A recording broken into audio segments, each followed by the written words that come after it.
สื่อไปถึงสวงในเข้าใจหลักธรรมหลักดีพลิ้วเพลงธรรมผูกสัมพันธ์จิตใจร่าเริงฟังสาระธรรมะบันเทิงรื่นเริงในชีวิตยามวันว่างเดินทางไปเยี่ยมสถานีนัดพบกันน้องพี่วันนี้วันดีวันเสาร์สวดมนต์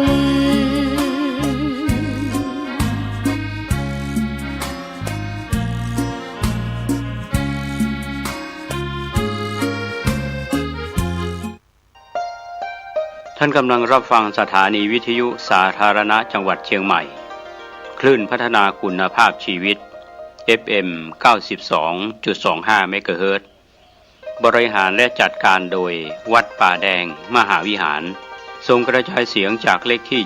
71 หมู่ที่ 14 บ้านใหม่หลังมอตำบลสุเทพอำเภอเมืองจังหวัดเชียงใหม่รหัสไปรษณีย์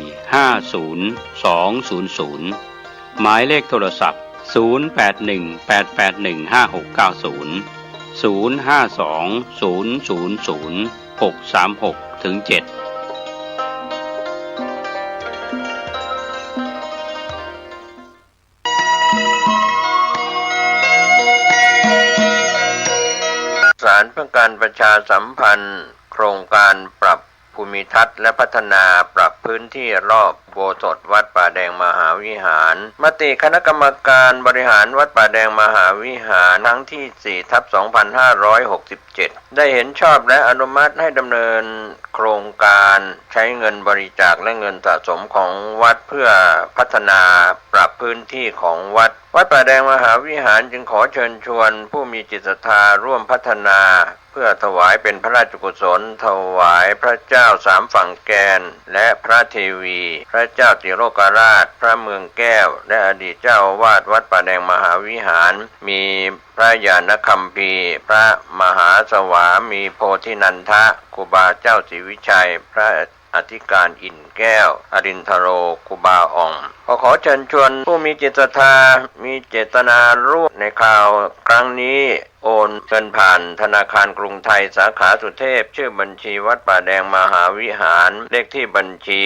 521064750สอบถามรายละเอียดเพื่อร่วมทำบุญได้ที่0818815690ก็เป็นโครงการปรับภูมิทัศน์และพัฒนาปรับพื้นที่รอบอุโบสถวัดป่าแดงมหาวิหารตำบลสุเทพอำเภอเมืองเชียงใหม่จังหวัดเชียงใหม่โครงการนี้เริ่มดำเนินการท่านที่จะร่วมบุญร่วมกุศลร่วมอนุโมทนาได้บุญได้กุศลได้ความดีโดยทั่วหน้ากัน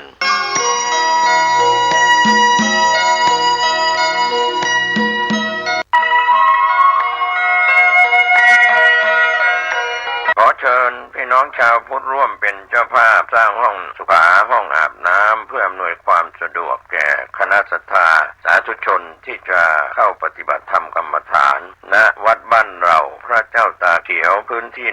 126ตารางเมตรจำนวน23ห้องประกอบด้วยห้องน้ำหญิง8ห้องห้องอาบน้ำ4ห้องห้องสำหรับผู้พิการ1ห้องห้องน้ำชายแบ่งเป็นห้องสุขา5ห้องโถปัสสาวะ3โถห้องอาบน้ำ4ห้องและห้องสำหรับผู้พิการอีก1ห้องท่านผู้ใจบุญใจกุศลร่วมสร้างห้องน้ำห้องขาตารางเมตรละ 10,000 บาทหรือตามกำลังเจตนาศรัทธาติดต่อร่วมทำบุญได้ที่ธนาคารกรุงไทยสาขาป่าซางเลขที่บัญชี79800274865ชื่อบัญชีวัดบ้านเราหรือสอบถามรายละเอียดเพิ่มเติมได้ที่พระครูภาวนาโสภิตผู้ช่วยศาสตราจารย์ด็อกเตอร์เจ้าวาดวัดบ้านเราพระเจ้าตาเขียวตำบลบ้านเรือนอำเภอป่าซางจังหวัดลำพูนโทรศัพท์0969525159ได้ทุกวัน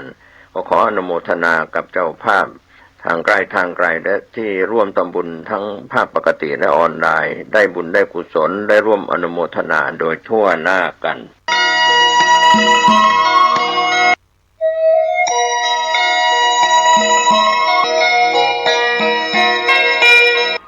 สารเพื่อการประชาสัมพันธ์กำหนดการฟังเทศน์รายการรถด่วนขบวนพิเศษฤดูกาลเข้าพรรษาประจำปีพุทธศักราช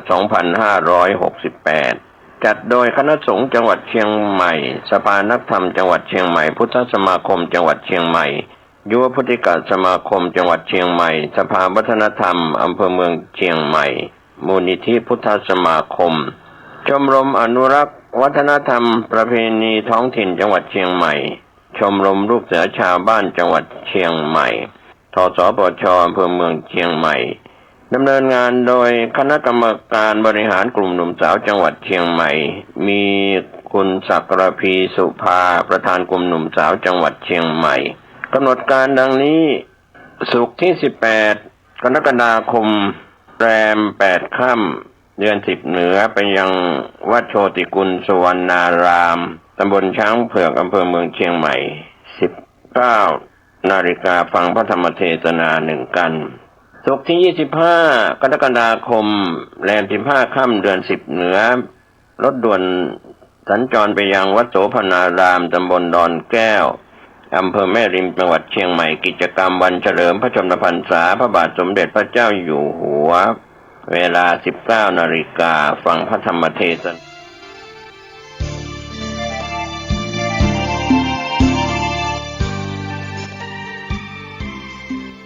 ข่าวสารเพื่อการประชาสัมพันธ์ด้วยทางคณะแพทยศาสตร์มหาวิทยาลัยเชียงใหม่ขอเชิญร่วมทำบุญในพิธีทอดผ้าป่าโรงพยาบาลสงฆ์แห่งโรงพยาบาลมหาราชนครเชียงใหม่เพื่อสมทบทุน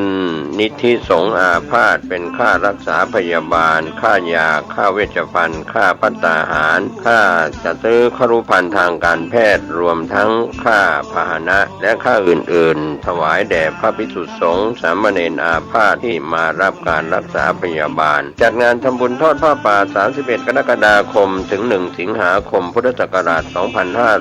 2568 ณ โรงพยาบาลสงฆ์แห่งโรงพยาบาลมหาราชนครเชียงใหม่เชิญชวนในงานบุญวัดบ้านราชการสถานศึกษาร่วมพิธีทำบุญทอดผ้าป่าโรงพยาบาลสงฆ์แห่งโรงพยาบาลมหาราชนครเชียงใหม่ประจำปีพุทธศักราช 2568 จัดงาน 31 กรกฎาคมถึง 1 สิงหาคม พุทธศักราช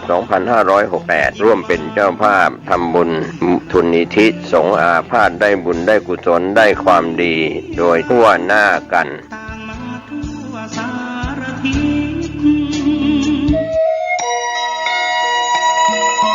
ข่าวสารเพื่อการประชาสัมพันธ์กำหนดการทำบุญอายุวัฒนมงคลครบรอบ 82 ปีพระอธิการขาวกันตศรีโร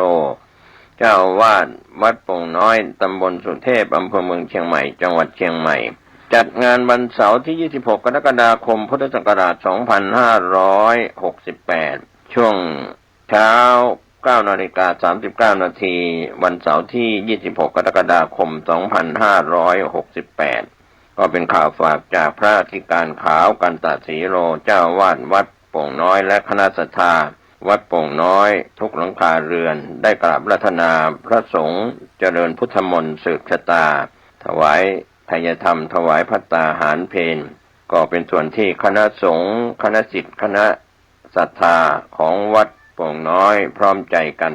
จัดงานทำบุญอายุวัฒนมงคลครบรอบ 82 ปีพระอธิการขาวกันตศรีโร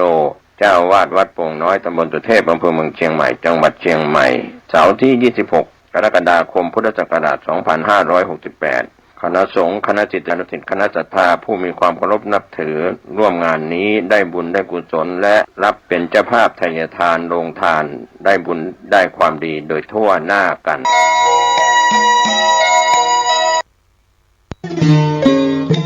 ข่าวสารเพื่อการประชาสัมพันธ์ขอเชิญชวนผู้ใจบุญใจกุศลร่วมทำบุญทอดผ้าป่าสามัคคีประจำปีพุทธศักราช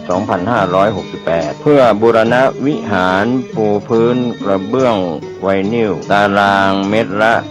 699 บาทจำนวน 150 ตารางเมตรทำโครงเหล็กป้องกัน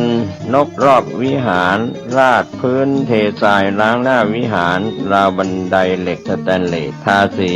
รอบวิหารเปลี่ยนระบบไฟฟ้าปรับปรุงทัศนียภาพวิหารบูรณะปฏิสังขรณ์ถาวรวัตถุภายในวัดทอดถวายณวัดดอนตันตำบลเหมืองแก้วอำเภอแม่ริมจังหวัดเชียงใหม่ตรงกับวันเสาร์ที่1พฤศจิกายนพุทธศักราช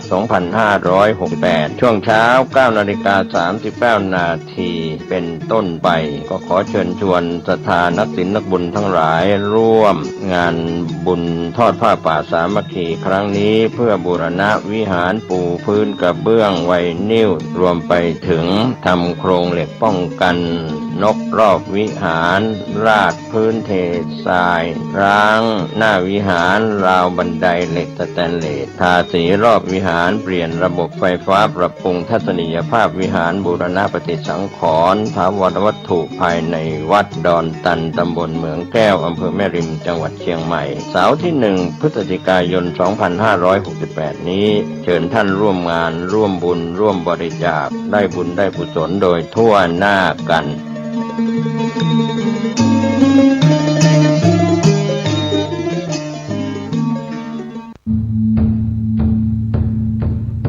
วัดหนองกายขอเชิญผู้มีบุญทุกท่านมาร่วมสร้างอุโบสถทรงเจดีย์พุทธคยาจำลองเพื่อใช้เป็นที่ทำสังฆกรรมหนึ่งเดียวที่จะเป็นพระอุโบสถสร้างพระภิกษุหน่อเนื้อนาบุญสืบต่อพระพุทธศาสนามีมหาอานิสงส์ก่อให้เกิดความสงบร่มเย็นในชีวิตของท่านและบุคคลอันเป็นที่รักเป็นผลบุญที่จะติดตัวไปข้ามภพข้ามชาติจนเข้าถึงพระนิพพานร่วมบุญได้ตามกำลังศรัทธาบัญชีร่วมทำบุญกองทุนพระอุโบสถวัดหนองกายธนาคารกสิกรไทยสาขาแม่ริมเลขที่บัญชี 087-200-7008 ติดต่อวัดหนองกายผ่านไลน์ Official วัดหนองกายโทรศัพท์ 053-374-095-6 มือถือ 062-424-9659 เว็บไซต์ www.wadnongkai.com ท่านพุทธศาสนิกชนท่านผู้ฟังทั้งหลายทุกท่านทุกคนวันนี้ตุเจ้าวัดหนองตองแห่งดงจังหวัดเชียงใหม่ก็มาพบมาปะกับญาติกับโยมอีกเช่นเคยในรายการปกิณกะแห่งธรรมะซึ่งก็ออกทางสถานีวิทยุแห่งนี้เป็นประจำทุกวันในเวลาเดียวกันนี้และทางสถานีวิทยุแห่งนี้30 นาทีโดยประมาณ2 วันมานี้เป็นบัดเป็นไอจามไอน้ำมูกใสไหลออกมานั่งอยู่นี่เนื้อตัวนั้นก็ยังห้ามอยู่มีเนื้อไข้อยู่เล็กน้อยแล้วก็ฉันยาที่ทางโรงพยาบาลจัดหรือเจ้าหน้าที่มาถวายแล้วก็ฉันยาที่ญาติโยมน้อมนำมาถวายไอ้นี่นอนนี่เป็นสุขเนาะระยะนี้มันก็ยังว่าถ้าบ้านใดลงไฟเป็นวัดสักคนมาดึงลามไปหมดบ้านท่านกับพี่น้องเดียวกัน 5-6 คนลามมากูคนแล้วน้องมันก็อยู่ใกล้เนาะใกล้ชิดนั่นก็เอาวัดเอาไอ้นะมาเพื่อนกันแต่ทุกคนก็ไปฉีดยากันหมดเหลือกระตุลุงหรือกระตุเจ้ายังไปเถอะวันนี้ถ้าว่ายังมีเนื้อไข้อยู่ก็ต้องฉีดกินยาก็ลงไปฉะนั้นระยะนี้ญาติโยมบ่ค่อยสบายกันคนนั้นเป็นนั่นคนนี้เป็นอย่างนั้นเนี่ยสะเปดเป็นอ่อนเป็นเพลียเป็นปวดนะมักจะเกิดขึ้นเอาละต่อไปเรามาไหว้พระสวดมนต์กันเพื่อเป็นสิริมงคลสู้ ไม่ยอมการนะไม่ยอมการเอาไว้พระเนื้อไว้พระอรหังสัมมาสัมพุทโธภควาพระผู้มีพระภาคเจ้าเป็นพระอรหันต์ดับเพลิงกิเลสเพลิงทุกข์สิ้นเชิง